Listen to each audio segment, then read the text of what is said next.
Salut les amis, aujourd'hui on va se faire un petit carrousel infini avec un design qui change de ce qu'on voit habituellement. On commence par un rectangle de 400 par 600 pixels. On ajoute une image avec Shift Command K. Par défaut, Figma la met en fil pour qu'elle remplisse intelligemment l'espace, mais nous ce qu'on veut c'est qu'elle soit en crop, comme ça on peut l'étirer. On peut transformer maintenant notre rectangle en composant et on ajoute une variante. Cette variante, on va l'étirer pour qu'elle fasse 3000 pixels. C'est un peu what the fuck, mais vous allez voir par la suite que ça va nous être utile. On prend notre composant et on va le dupliquer plusieurs fois.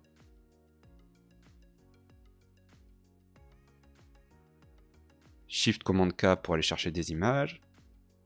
On les place dans les rectangles et on va aller vérifier qu'elles sont toutes en crop.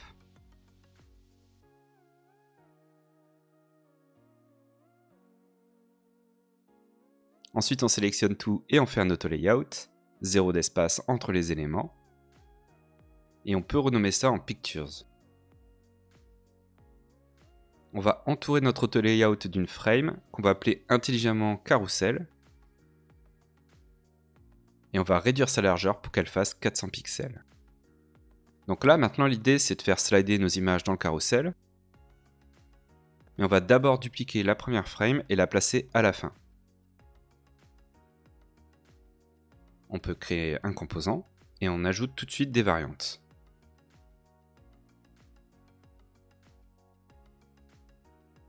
On désactive Clip Content et maintenant ce qu'on veut c'est faire slider nos éléments. C'est un peu relou à la souris de tomber juste, du coup moi j'utilise la technique qui vise à modifier le nudge. Ici au lieu de 10 je mets 200 pixels, du coup en maintenant Shift et en appuyant sur les flèches je déplace les éléments super vite. Voilà pour la structure. On peut passer en mode prototype. On tire une flèche du premier au deuxième élément et on passe l'interaction en after delay, 1400 millisecondes. On copie ce nombre pour gagner du temps par la suite. On passe l'animation en Smart Animate, Ease in Out, 1400 ici aussi. Et on modifie un peu notre courbe.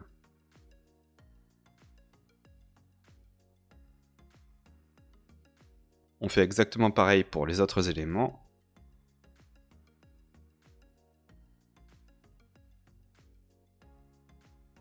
Et pour le dernier, on va faire une petite gruge qui consiste à mettre un after delay d'1 milliseconde avec une animation instantanée vers la première frame. Du coup, dès qu'on arrive à la dernière frame, hop, on repart au début. Maintenant, on sélectionne toutes nos variantes et on active Clip Content.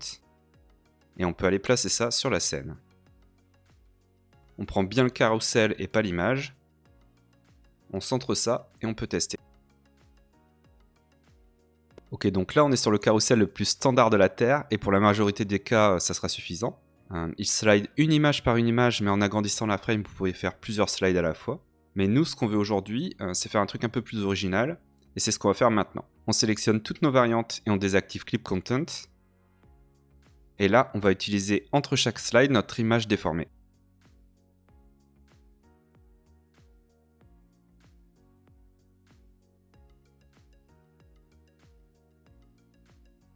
Ensuite, on redéplace notre auto-layout pour mettre le slide en face de la frame avec la même technique que tout à l'heure.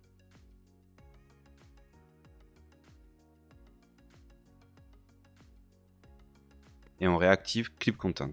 On va aller sur notre playground et on va faire de la mise en page. J'utilise le plugin Proportional Scale parce que je suis complètement psychorigide, mais vous pouvez faire à la main si vous préférez.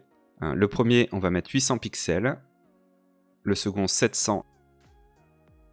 Et le troisième, 600 pixels. Ensuite, on décale nos frames de démarrage sur nos deux duplications. Et on inverse l'ordre des layers à la main ou avec le plugin Reverse Layer Order. Ensuite, on sélectionne nos éléments et on les tourne de 4 degrés à droite. Et on les positionne un peu comme on a envie.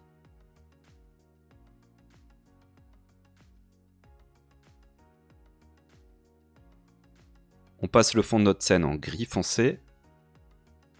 Ensuite, on groupe nos 3 éléments et on passe l'opacité du groupe à 50%. Ensuite, vous pouvez ajouter un petit texte ou ce que vous voulez pour agrémenter votre écran.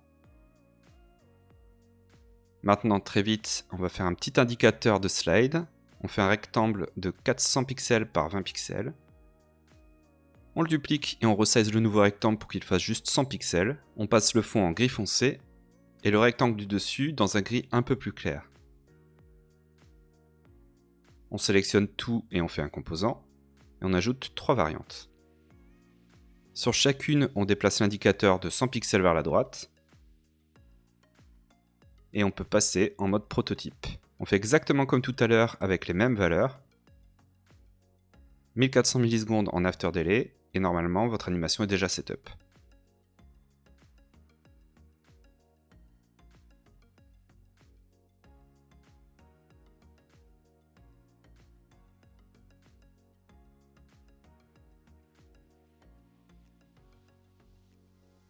On va placer notre composant tout neuf sur la scène, et on le resize pour qu'il fasse juste 2 pixels de haut. Vous le positionnez où vous voulez, et on peut tester ça. Et voilà, maintenant vous savez faire un carrousel standard, mais aussi le détourner un peu pour faire un truc un peu plus original. Je vous mets ma source d'inspiration Dribbble dans la description. Pensez à vous abonner, et à la prochaine les amis.